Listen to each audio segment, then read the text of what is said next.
Ok, pues vamos a continuar. Estábamos viendo el caso de las nomenclaturas. Ahora vamos a los estados de oxidación. Bueno, teníamos la cantidad según la tabla de átomos presentes en el oxígeno. Por ejemplo, el hipocloroso, un ejemplo, tiene que tener una carga de 4 o 3. Todos los osos, bueno, por ejemplo, este otro debe tener o 2, 3 o 4. El ICO 1, 2, 3 o 4. Y el ICO también 4 cuando es PER. Muy bien. Estados de oxidación, mira, los estados de oxidación tienen que ver con la ganancia, ¿sí? Sea la oxidación o la reducción de los elementos, pero hay reglas. Por ejemplo, el grupo 1 más 1, ¿vale? Su estado de oxidación es más 1. Para el grupo 2 es más 2. Ok, Romanos 3A, pues vamos a tener lo que es para aluminio, el galio más 3. El boro no toma en cuenta. Y en el grupo, este es el grupo 13, ¿verdad? Ahora vamos al 14. Van a tener más 2 o menos 4 o menos, ¿verdad? O más 4. Y por los metales de transición, metaloides. En este caso, en el grupo 15, la familia de los nitrogenoides, pues van a tener más 3, ¿verdad? O más 5, ¿verdad? De hecho, pues, entre más a la derecha te vas, o no, más no metal sea, es más negativo. Entonces, aquí vamos a tener menos 2 para el oxígeno, ¿verdad? Y más 4, ¿sí? Pero esto va a ser según, fíjate bien, la carga. Ahora, para el grupo 17, pues vamos a tener menos 1 para el cloro, el flúor y el bromo. Iodo. Ok, va a depender.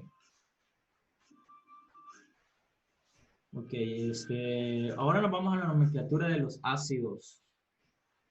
Bueno, para la nomenclatura de los ácidos debemos recordar que, pues, en las funciones químicas inorgánicas también están los ácidos. Y vamos a tener una escala del pH que va desde 0, 7,5 y 14 a un extremo. Donde 0, fíjate bien, bueno, los primeros 3 son los ácidos más fuertes. Estos tienen, fíjate bien, sabores agrios, son corrosivos y por supuesto son inorgánicos. Lo vamos a encontrar como por ejemplo el ácido clorhídrico que está en nuestro estómago, el ácido sulfúrico o el ácido clorhídrico industrial puede estar en las baterías de los vehículos. Bueno, vamos a tener también el ácido carbónico, que es la gaseosa. Y bueno, luego vamos a tener los ácidos débiles, que van a ir hasta 6,9. ¿Ok?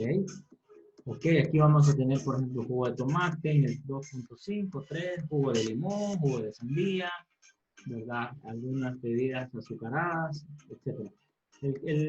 La sangre del ser humano anda entre 6,4 y 7,4.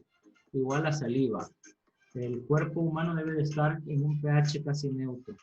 Luego vamos a tener de 7,1, ¿verdad? Ya cosas como el jabón, el bicarbonato, que van a ser bases, ¿verdad? Hasta el 10 quizás débiles.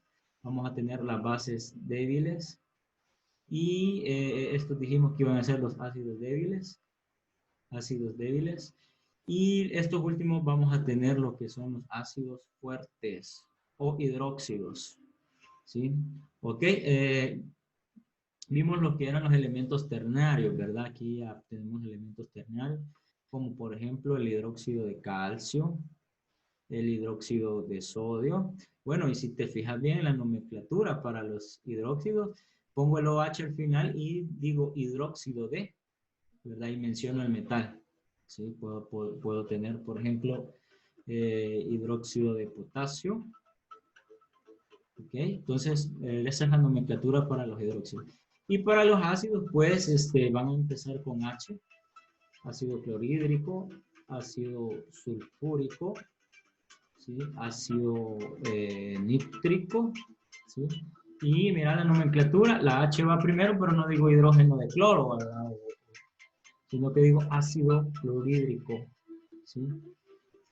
Y bueno, y te recordás la carga, ¿verdad? La carga que debe de tener, ¿verdad? Tiene 1, entonces ICO.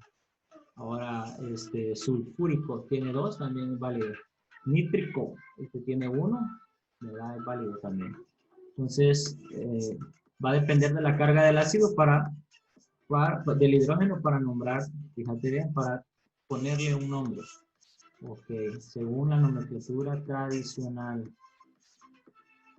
Ok. Veamos. Hay características, por ejemplo, tanto las bases, ¿verdad? Las bases reciben el nombre de bases, alcalinos e hidróxidos, pero no todas las bases son hidróxidos. Más que todo las de escala 14 son los hidróxidos, como por ejemplo la soda cáustica o hidróxido de sodio. Entonces, no todas las bases van a ser hidróxidos, ¿verdad? Entonces, eh, hay características entre ambos. Por ejemplo, si yo combinamos un ácido más una base, voy a tener de producto, fíjate bien, voy a tener de producto una sal más agua. Esta agua puede ser vapor de agua, o sea, puede ser gas, que se libere gas, como cuando pones limón con bicarbonato o vinagre, ácido acético con bicarbonato de sodio, ¿sí? Y te queda una sal en el asiento y te queda agua que se desprende en forma de vapor y agua que se va a quedar en el fondo del depósito. Ambos son buenos conductores de electricidad. Son buenos conductores de electricidad. Los ácidos tienden a tener sabores agrios. Las bases tienden a tener sabores amargos. Las bases son viscosas, como por ejemplo los jabones.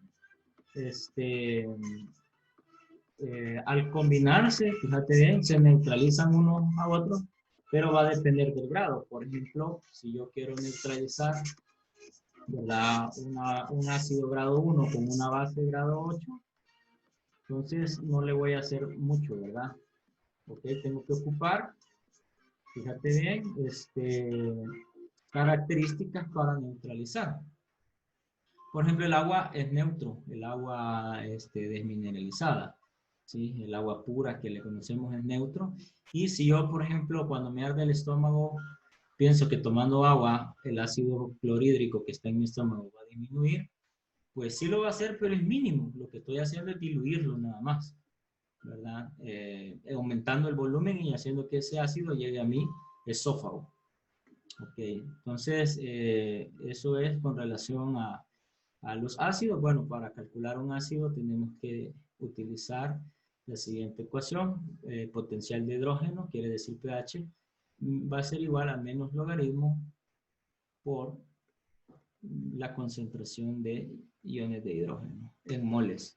Entonces, al multiplicar esto, voy a obtener la cantidad de hidrógeno. Lo mismo, ¿verdad? Para los alcalinos, solamente que sería OH. Tengo que utilizar el OH, no solo la H. Muy bien, hoy nos vamos a otra función química. Ya vimos lo que son los ácidos y también la escala del pH. Ahí puedes ver los colores, ¿verdad? Que resultan. Muy bien, ¿verdad? Aquí ves los colores, ¿sí? Al colocarlos en un indicador de pH, como por ejemplo lombarda o ciaridina, que es un identificador, es un pigmento que tiene el repollo morado o la cebolla morada. Okay. Pero también con papel tornasol, cuando lo introduzco en sustancias, en diferentes sustancias, me resultan estos colores, ¿verdad? Y voy a poder saber si es un ácido o es una base. Ok, mira, los hidrácidos. Bueno, aquí vamos a combinar lo que es un hidrógeno más un no metal, como por ejemplo el ácido clorhídrico, ¿sí? Tengo un hidrógeno más un no metal. Los del grupo 17 podrían ser, ¿verdad? Por ejemplo, puede ser flúor y hidrógeno, ¿verdad? Y tendría un hidrácido. Ok, entonces recuerda, un hidrácido va a ser hidrácido porque va primero el hidrógeno más un no metal. Y lo voy a llamar así, ácido clorhídrico, porque tengo uno. Entonces termina ico. ¿Sí? Ok. Ahora nos vamos a los oxácidos. Fíjate, voy a tener un anhídrido más agua, igual a ácido oxácido. Fíjate que en esta un oxácido u oxoácido es un ácido que contiene oxígeno.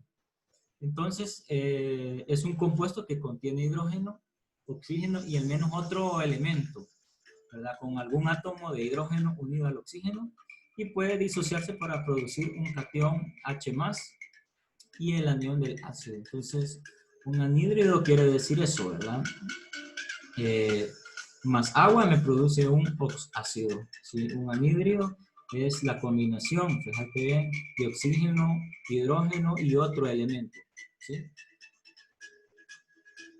Por ejemplos, tengo el hidrógeno, tengo el oxígeno y en medio tengo otro elemento y de carácter no metálico para que me dé un oxácido. ¿Sí? Ok, ok. Nos vamos a lo que son las sales. Bueno, ya vimos cómo se obtiene una sal, ¿verdad? Y la sal se obtiene de combinar una base y neutralizar un ácido, ¿sí? Con una base. Fíjate bien que es un compuesto formado por iones y pues es un enlace iónico. Pues que puede, fíjate, vamos a tener, por ejemplo, el hidróxido de sodio, ¿sí? El ácido clorhídrico, el hidróxido de sodio, cloruro de sodio, y es producto de combinar, por ejemplo, este es producto de combinar el hidróxido de sodio más el cloruro de sodio, por ejemplo, lo vamos a hacer acá. Aquí tengo lo que es el hidróxido de sodio, una base de nivel 14, según la escala del pH, y se va a unir con el ácido clorhídrico de nivel 1 en la escala de pH. Vamos a hacerlo mejor. Fíjate bien. Vamos a construirlo para que veas cómo. Ok, se va a unir con el ácido clorhídrico, escala 1.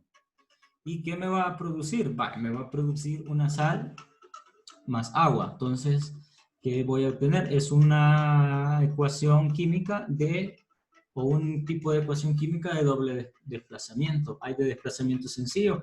Acuérdate de los tipos de reacciones químicas, ¿verdad? Combinación, ¿verdad? Sustitución simple o desplazamiento simple, sustitución doble o desplazamiento doble, que es esta.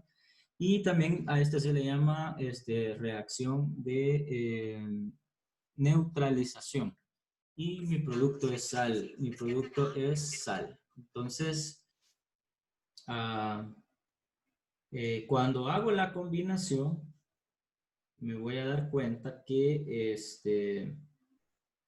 tengo como desplazados por ejemplo, aquí lo voy a escribir, por ejemplo, este es positivo, el hidrógeno es positivo, el cloro es negativo, el hidrógeno es positivo y el oxígeno negativo. Entonces yo pongo la carga. Entonces al poner la carga, fíjate bien, el positivo va a ir a desplazar al positivo del otro grupo. Entonces me queda NaCl y aquí resultó la sal que nos está diciendo la teoría. Y esta es la sal, cloruro de sodio. ¿Y quién me sobra? Pues me sobra el OH, solo que lo voy a ordenar, ¿verdad? De esta forma. Ok. Entonces, tengo 2H, mira. Entonces, por eso pongo 2 acá. Tengo agua, entonces tengo sal más agua. Entonces, ahí pues estudiamos los tipos de reacciones químicas de una vez. Y vimos cómo una reacción de neutralización, como el cloruro de sodio más hidróxido de sodio, nos produce, perdón, el ácido clorhídrico más el cloruro de sodio, el hidróxido de sodio nos produce cloruro de sodio. Muy bien, cuesta un poco, ¿verdad? Cuesta un poco, pero hay que estar bastante concentrado. Vale, mira, volvemos a las bases, ¿verdad? Que también es otra característica de los químicos inorgánicos. Y pues vamos a tener, se asigna un ion hidroxilo o una base. Cuando se neutraliza con un ácido, una base puede ser sal. Bueno, ya estudiamos parte de lo que son las bases, vimos esto sería repetitivo, ¿verdad? Al unirlo con un ácido, este se va a neutralizar, va a liberar sales y va a liberar agua. Ok, el agua puede liberarse en forma de vapor. Bueno, aquí tengo un experimento. Vamos a combinar lo que es, fíjate, perganganato de potasio más lo que es más agua oxigenada. Entonces, el agua oxigenada, sí, es el peróxido de hidrógeno o agua oxigenada. Y lo combino. Al combinarlo nos va a dar un resultado de vapor, ¿sí? Y esto va a liberar calor también. Y por eso esta es una solución exotérmica, ¿sí? Y vamos a tener, fíjate, va a ser exotérmica porque depende mucho del oxígeno, ¿sí? Lo que el producto de esa reacción. Ok, muchas gracias, jóvenes. Con eso ya podemos resolver, ¿verdad?, nuestros ítems.